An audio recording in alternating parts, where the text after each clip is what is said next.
இந்த வீடியோவில் strength of மெட்டீரியல்ஸில் ஒரு முக்கியமான கான்செப்ட் வந்து பார்க்கலாம்.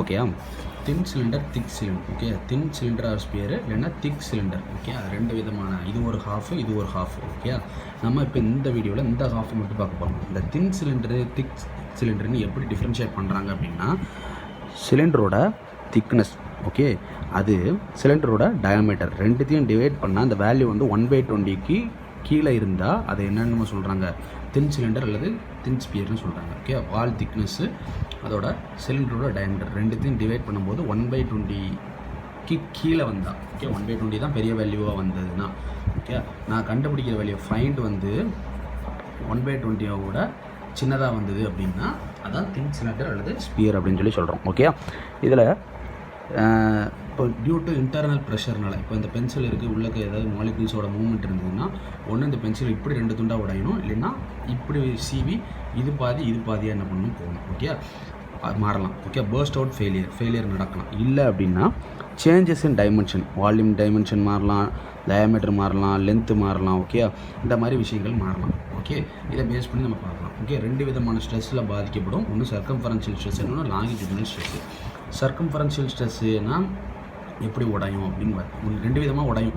ஓகே, ஒன்று இப்படி இந்த பென்சில் இருந்ததுன்னா இப்படி மேலே துண்டு கீழே துண்டாக வந்து உடைய வாய்ப்பு இருக்குது. அடுத்து அந்த பென்சில் ரெண்டு துண்டாகவும் உடைய வாய்ப்பு இருக்குது. ஓகே, அதில் வந்து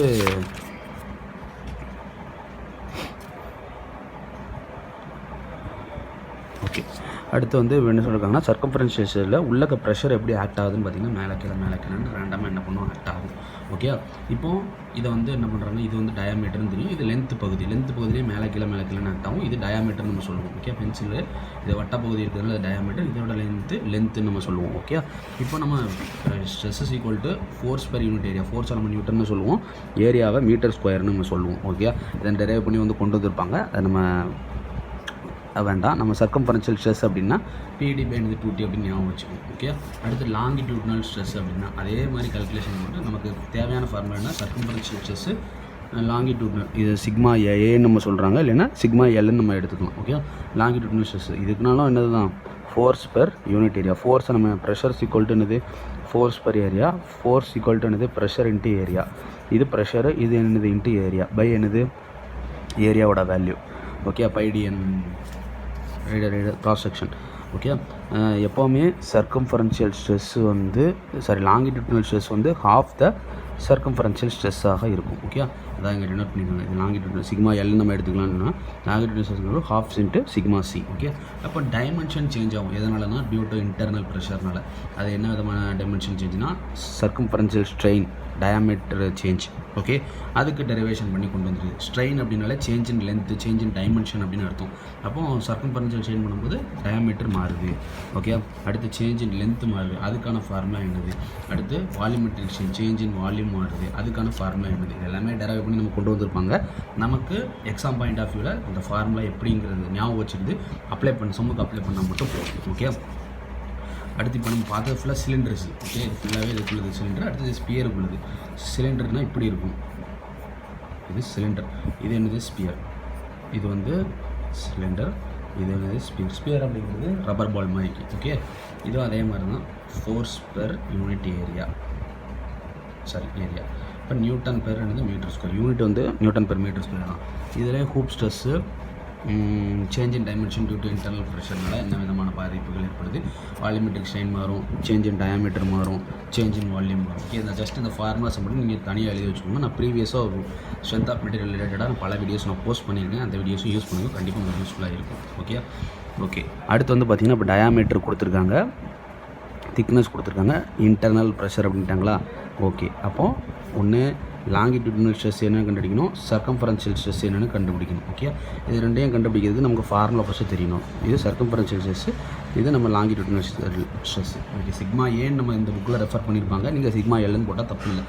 longitudinal stress, circumferential stress, சர்க்கம்ஃபரன்ஷியலை hoop ஸ்ட்ரெஸ்ன்னு சொல்லலாம், சர்க்கம்ஃபரன்ஷியலை ஹூப் ஸ்ட்ரெஸ்ன்னு சொல்லியிருப்பாங்க. டயாமீட்டர் எல்லாமே மில்லிமீட்டரில் இருக்கான்னு பார்க்கணும். 1 மீட்டர் ஈக்குவல் டு 1000 மில்லிமீட்டர். இப்போ 1.3 இருக்குன்னா இன்ட்டு 1000 பண்ணிங்கன்னா 1300. திக்னஸ் கொடுத்துருங்க, ப்ரெஷர் கொடுத்துருங்க. ஜஸ்ட் இந்த ஃபார்முலா அப்ளை மட்டும் நான் பண்ண போகிறேன். நியூட்டன் பெர் என்னது மில்லிமீட்டர் ஸ்கொயர் தான், ஏன்னா எல்லாமே மில்லிமீட்டர் ஸ்கொயரில் தானே இருக்குது. ஓகே, அடுத்து லாங்கிடியூட்னல் ஸ்ட்ரெஸ் எவ்வளோ இருக்குன்னு பார்த்துக்கணும். லாங்கிடியூட்னல் ஸ்ட்ரெஸ் எவ்வளோ இருக்குன்னு கண்டுபிடிச்சாச்சு. ஓகே, நம்ம ஃபஸ்ட்டே கிட்டத்தட்ட நான் ஒரு விஷயம் சொன்னோன்னா இதுக்கு இது ஹாஃபாக இருக்கும் அப்படின்னு கரெக்டாக இருக்கா? இதை வச்சு நம்ம இந்த ரிலேஷன் நம்ம செஞ்சிருக்க சம்ம வந்து கரெக்டாக அப்படின்னு சொல்லி என்ன பண்ணிக்கலாம் ஃபைண்ட் அவுட் பண்ணிக்கலாம். இது circumferential stress, circumferential or hoop stress, இது லாங்கிடியூட்னல் ஸ்ட்ரெஸ். சிக்மா எல்லுன்னு நம்ம மென்ஷன் பண்ணிக்கிட்டால் கன்ஃபியூஷன் வராது. ஓகே, அடுத்த சிலிண்டரோட ப்ரெஷர் வந்து என்ன சொல்லியிருக்காங்க கொடுத்துருக்காங்க. இந்த internal pressure is not of maximum shape of the pressure. இப்போ ப்ரெஷரே கேட்டிருக்காங்க, நமக்கு என்ன ப்ரெஷரு, இன்டர்னல் டயாமீட்டர். ஓகே, நம்ம இதை ஃபஸ்ட் நம்ம எழுதிடணும். சர்க்கம்ஃபரன்ஷியல் இது okay, diameter, pressure, 2 into thickness என்ன கொடுத்துருக்காங்கன்னு பார்க்கணும். டென்சைல் ஸ்ட்ரெஸ் கொடுத்துருக்காங்களா, இப்போ சர்க்கம்ஃபரன்ஷியல் ஸ்ட்ரெஸ் கொடுத்துருக்காங்க. இப்போ சர்க்கம்ஃபரன்ஷியல் ஸ்ட்ரெஸ்ஸுக்கு ரிலேட்டட் ஃபார்முலா நம்ம எழுதிட்டு நமக்கு கொடுத்துருக்க டேட்டா என்ன இருக்குன்னு பார்க்கணும். அந்த டேட்டாவுக்கு இதில் அப்ளை தூக்கி போடுறேன். தூக்கி போடும்போது ஏதாவது ஒரு டேட்டா அன்னோனாக இருக்கும். அந்த டேட்டா தான் என்ன பண்ணுற மாதிரி இருக்கும், ஃபைண்ட் அவுட் பண்ணுற மாதிரி இருக்கும்.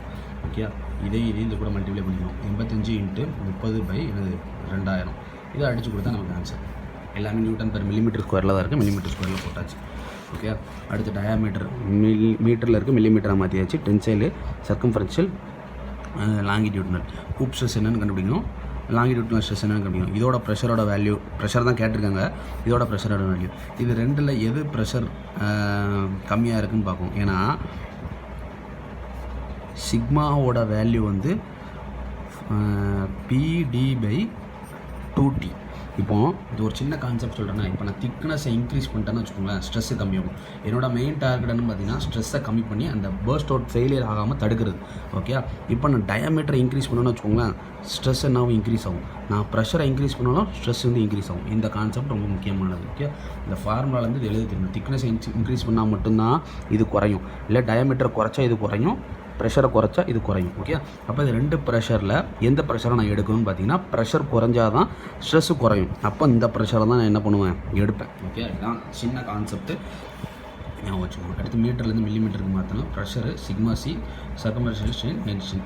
இதில் சர்க்கம்ஃபரன்ஷியல் ஸ்ட்ரெஸ்ஸில் என்ன டேட்டா நமக்கு தேவைங்கிறது பார்த்தீங்கன்னா திக்னஸ் கேட்டிருக்காங்க. திக்னஸ் என்ன பண்ணிச்சுக்கோங்க, நாட் எக்ஸீடட் அப்படின்னு கொடுத்துருந்தாலே அது அந்த வேல்யூவை நம்ம எடுத்துக்கணும். அதை தாண்டி என்ன பண்ணிடக்கூடாது, போயிடக்கூடாது. ஓகே, அடுத்து இதோட திக்னஸ் எடுத்துக்கணும். நான் ஃபஸ்ட்டு என்ன சொன்னேன்னா, திக்னஸ் கூட இருந்தால் தான் ஸ்ட்ரெஸ்ஸு கம்மியாக இருக்கும். இப்போ இது ரெண்டில் அதிகமான திக்னஸ் என்ன, ஒரு இதுக்கு 15.24, இன்னொரு இதுக்கு என்ன இருக்குது 23. அப்போ நான் 23 திக்னஸ் தான் எடுத்துக்கணும். ஏன்னா எனக்கு அந்த இது வந்து என்ன ஆகக்கூடாது, உடையக்கூடாது. ஓகே, அதுக்காண்டி நான் எடுத்துக்கிறேன். அடுத்த ஹாலோ சிலிண்டரோட ட்ரம்மு நான் சொன்னேன், ஒன்று பர்ஸ்ட் அவுட் ஆகி ஃபெயிலியர் ஆகிறதுக்கு வாய்ப்பு இருக்குது, இல்லைன்னா என்ன பண்ண வாய்ப்பு இருக்குது, சேஞ்ச் இன் டைமென்ஷன்ஸ் மாறதுக்கு வாய்ப்பு இருக்குது.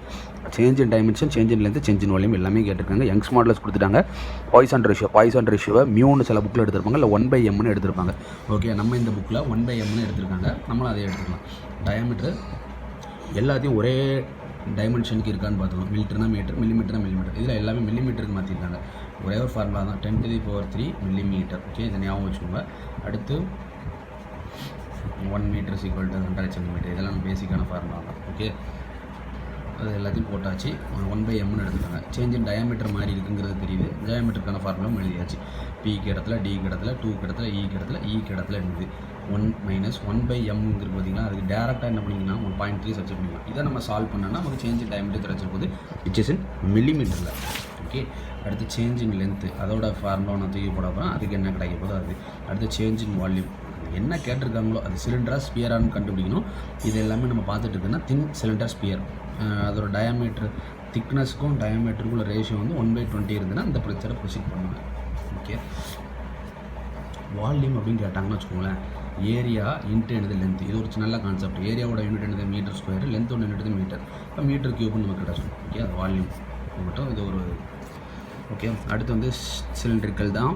லென்த்து 1 மீட்டர் கொடுத்துருக்காங்க, அது மில்லிமீட்டராக மாற்றியாச்சு. எல்லாத்தையும் மில்லிமீட்டராக மாற்றியாச்சு. Volume of the additional fluid, அடிஷ்னலாக ஃப்ளூயிட் என்ன பண்ணிங்கன்னா ஆட் பண்ணிங்கன்னா சிசி இருக்குன்னா அது சென்டிமீட்டர் கியூப்னு அர்த்தம்.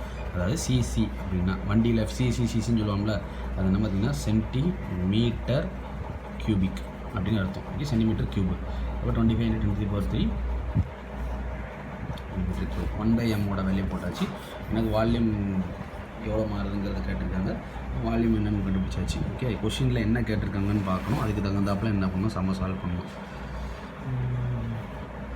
ஃபைண்ட் த ப்ரெஷர் எக்ஸெட்டட் கேட்டிருக்காங்க. அப்போ ப்ரெஷர் நான் என்ன பண்ணணும் கண்டுபிடிக்கணும். ஓகே, ப்ரெஷர் என்ன பண்ணணும் நான் ஃபைண்ட் அவுட் பண்ணணும். அப்போ எனக்கு வால்யூமில் சேஞ்ச் நடக்குங்கிறது அவங்க சொல்லியிருக்காங்க, சேஞ்ச் இன் வால்யூம்னு சொல்லியிருக்காங்க. அப்போ சேஞ்ச் இன் வால்யூம் ஃபார்முலா நான் எழுதிக்கிறேன். இந்த ஃபார்முலா எனக்கு சிக்மா சி கண்டுபிடிக்கணும். அடுத்து வியோட ஃபார்முலா வால்யூமோட ஃபார்முலா கண்டுபிடிக்கணும். 1/m ஃபார்முலா என்ன பண்ணணும் கண்டுபிடிக்கணும், சிக்மா சி. எல்லாத்தையும் இந்த ஃபார்முலா நான் சப்ஸ்டியூட் பண்ணுறேன் அப்படின்னா எனக்கு ப்ரெஷரோட வேல்யூ கிடச்சிடும். அதை வச்சு நான் என்ன கண்டுபிடிச்சிருக்கேன்னு பார்த்தீங்கன்னா ரிசல்ட்டிங் ஹூப் ஸ்ட்ரெஸ் கேட்டிருக்காங்க. ஹூப் ஸ்ட்ரெஸ் கேட்டிருக்காங்க அப்படின்னா ஹூப் ஸ்ட்ரெஸோட வேல்யூவில் நான் சப்ஸ்டியூட் பண்ணுறேன். புரிஞ்சுக்கிட முடியுதா? என்ன டைமென்ஷன் மாறி இருக்கோ அந்த டைமென்ஷனுக்குள்ள ஃபார்முலா ஃபஸ்ட் நான் எழுதிப்பேன்.